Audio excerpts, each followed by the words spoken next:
Namaskar, welcome to CCS Conduct Role classes, and in this session we are going to discuss MCQ set number 4 on CCS Conduct Rules 1964.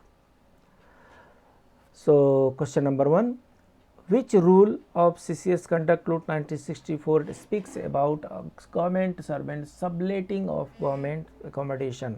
Subletting of government accommodation का मतलब ये होता है कि हमें government accommodation मिला हुआ है, अलॉटमेंट हुआ है और हम किसी और को दे रहे हैं, उसमें दूसरे को रख रहे हैं या किसी और को दे रहे हैं, शेयरिंग कर रहे हो या किसी और को दे रहे हैं, ये सबलेटिंग में आता है। और सबलेटिंग जो है वो रूल 15A में डिफाइन किया हुआ है। टोटल 25 रूल ही है, टोटल 25 रूल है कंडक्ट रूल्स में। इसका मैं एक वर्कआउट कर रहा हूँ इसको टिप्स बनाने का, जिससे ही कि 5 मिनट में पूरा सेक्शन आपको, पूरा जो सेक्शन है, जो रूल है उसमें वो याद हो जाए। तब तक के लिए ये रूल 15A में आता है। इस regulates the lending and borrowing of money. Money का जो लेंडिंग एंड बोरोइंग है उसके बारे में जो रूल दिया हुआ है 15, 16, 17, 18। 15 में तो सबलेटिंग वगैरह का हो गया, गवर्नमेंट एकोमोडेशन का हो गया, तो ये 16 में आता है। Next question, according to which rule the no government servant shall speculate in any stock, share, securities और अदर इन्वेस्टमेंट। स्पेकुलेशन का मतलब क्या होता है? There is difference between investment and speculation.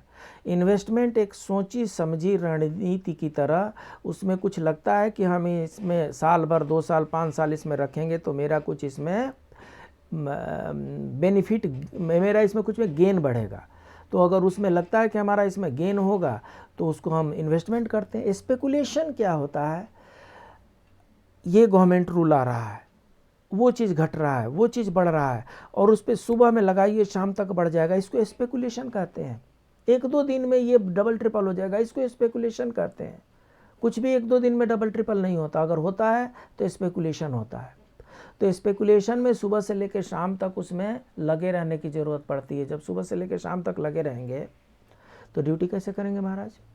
Duty तो करनी है ना। इसलिए अगर ड्यूटी करनी है तो इन्वेस्टमेंट तो कर सकते हैं, स्पेकुलेशन नहीं कर सकते हैं। Speculated trading is strictly prohibited for government servant, that is given in rule number 16। Next question,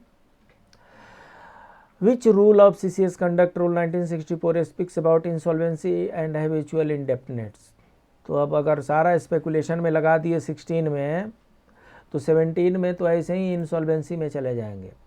ऐसा देखा गया है कि जो लोग अपनी जान लगा देते हैं स्पेकुलेशन में, उनका सब कुछ चला भी जाता है और वो इंसॉल्वेंट भी हो जाते हैं। इसलिए 16 और 17 रिलेटेड करके पढ़ेंगे तो समझने में आसानी होगी।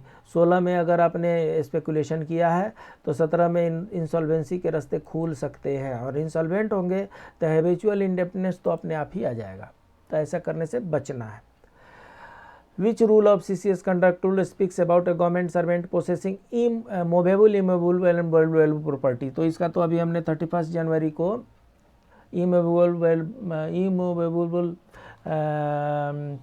मूवेबल का तो नहीं देते हैं, मूवेबल का ही हमने प्रॉपर्टी रिटर्न अपलोड किया है ऑनलाइन। तो ये जो रिलेटेड चीज़ें हैं वो रूल 18 में मेंशन किया हुआ है। कुछ मूवेबल प्रॉपर्टी हैं जिनका अमाउंट फिक्स है कि उस अमाउंट से ऊपर अगर लेते हैं तो परमिशन लेना है, और इमूवेबल प्रॉपर्टी में तो परमिशन लेना ही लेना है, कोई ऑप्शन ही नहीं है। तो अगर आप अभी तक हमारे चैनल को सब्सक्राइब नहीं किए तो सब्सक्राइब करें, लाइक करें, शेयर करें, कमेंट करें। No government servant shall employ to work any child below the age of 14 years as per rule 22A। सो इसके बारे में अगर कॉन्स्टिट्यूशन में पूछता है तो 24, article 24 is related to employment below the age of employment of children below the age of 14 years. वो जो है आर्टिकल 24 में है। यहाँ पर इस रूल बुक में क्या है? रूल 22A में है। रूल 22A में मेंशन किया हुआ है कि 14 साल से बच्चों को एम्प्लॉयमेंट में नहीं लगाना है। उनकी उम्र जो है वो पढ़ने की उम्र है, वो पढ़ें बढ़ें, उनको रोज़गार